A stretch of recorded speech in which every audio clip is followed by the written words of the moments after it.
Dear Ms. Muto, dear Asta, ladies and gentlemen, distinguished guests, thank you very much for the invitation to this year's conference of OFE.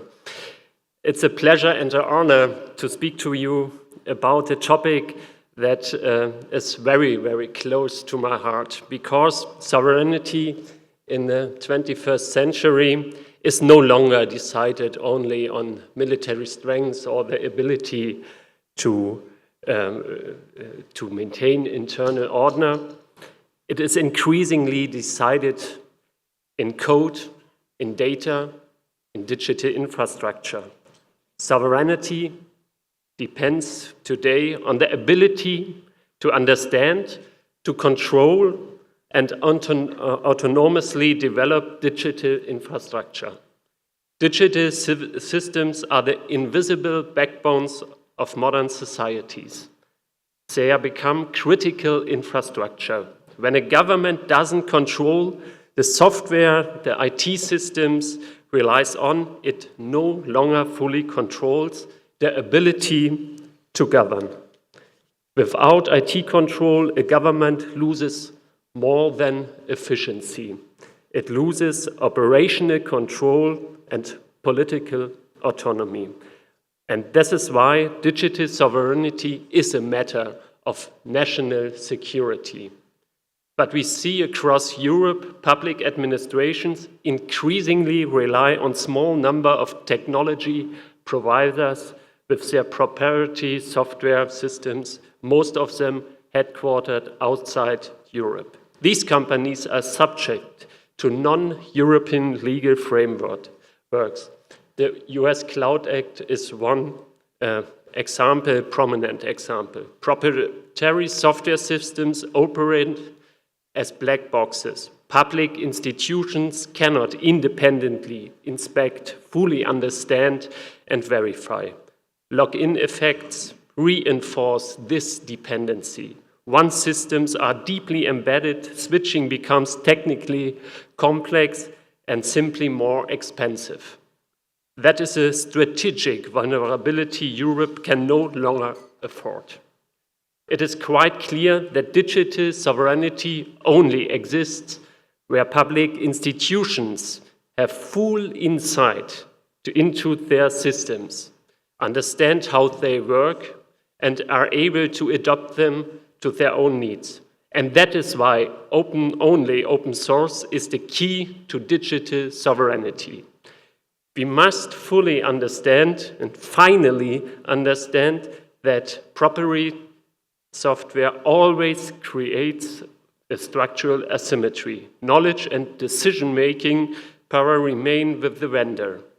The problem cannot be solved with contracts or a better regulation. Open source fundamentally changed this relationship. It enables public institutions and also the private sector to build, operate, and further develop, say, own digital infrastructure on their own terms. Digital sovereignty, ladies and gentlemen, is therefore not a governance question. It's a question of technological ownership and control architecture. Ladies and gentlemen, digital sovereignty is also one of the most important economic decisions Europe can make. Today, large parts of our IT budgets are spent on license fees for proprietary software. These payments finance technological development and progress elsewhere in the world, while Europe remains locked into big tech. It cannot be right that we export public money and import long-term dependency. And we need to look at the long-term economic growth effects.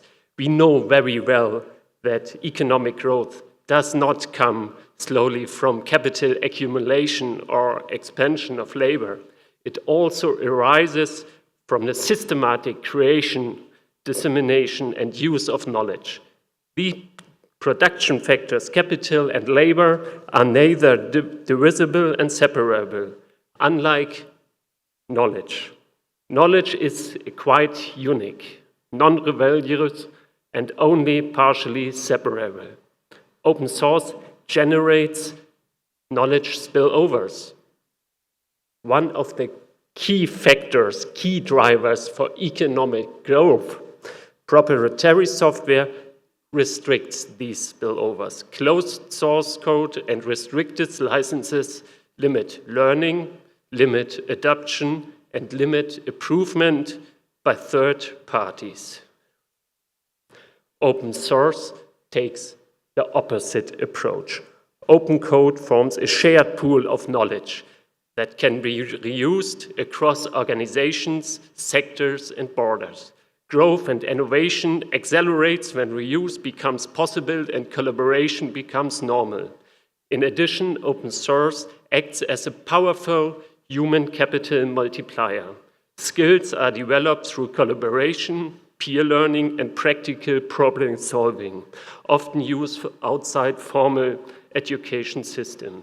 This expands productive capacity of the economy without proportionally increasing training costs. The existence and performance of open source refutes these theses that innovation is not possible without strict exclusion. On the contrary, open innovation models generate a higher speed of innovation. Only open source makes Hayek's discovery process practically possible in the digital economy. Only open source enables Schumpeter's process of creative destruction to operate beyond closed ecosystems by creating real alternatives even in highly concentrated markets. Only open source disciplines dominant players, as Baumol's theory of contestable markets teaches us. Open source lowers market entry barriers. Startups and small, medium-sized enterprises can build on existing solutions instead of starting from scratch. These reduce costs, shortens development cycles, and increase competitive pressure. Many empirical studies from the EU Commission or from the Harvard Business School confirm the economic impact. Open source is associated with a higher economic growth, stronger competitiveness, and lower overall costs. Importantly, open source does not undermine viable business models.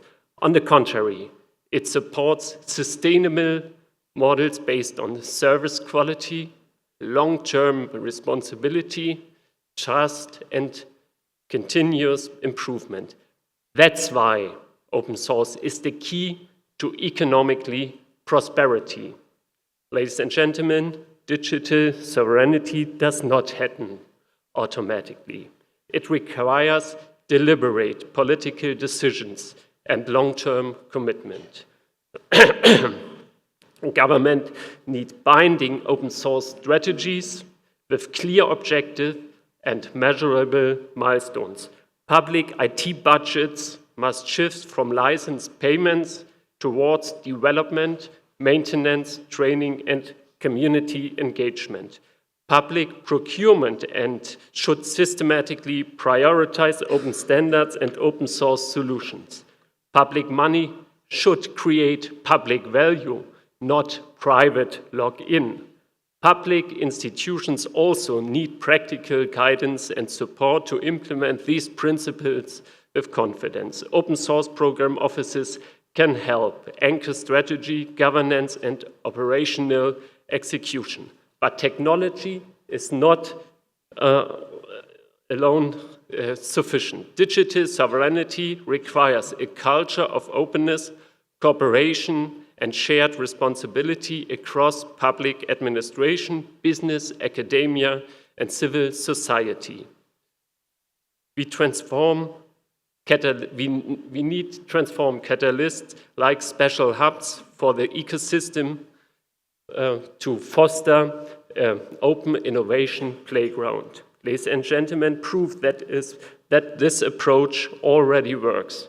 In Schleswig-Holstein, we are implementing open source in our state IT systems, not only as an IT project, but as a modernization strategy based on open innovation. Step by step, we are building a digitally sovereign, open source workplace. We have migrated our software, office software, our email infrastructure, our collaboration tools, our identity file management to open source solutions. We have the solutions for that in Europe. We have so many high-performance open source companies to do that I described before. The result of our strategy in Schleswig-Holstein is that our IT, in our IT budget measurable, around 15 million euro saved in 2025 license costs. These resources are reinvested in open source solutions, regional expertise, digital resilience, and innovation capacity. By acting as an anchor customer, Schleswig-Holstein helped create open source ecosystems instead of long-term dependencies. We established statewide OSPO and an Open Innovation Hub as catalyst. Ladies and gentlemen, open source is our key to sovereignty, to economic growth and prosperity, and to Europe's digital future. Digital sovereignty is not given. It is built through political decisions. Europe now faces a clear choice. Either we remain dependent on big tech with proprietary software we do not control, or we take responsibility for our own digital foundations. I vote for the second alternative. The path is not easy, but the goal is achievable. It is in our hands with open source. Thank you very much.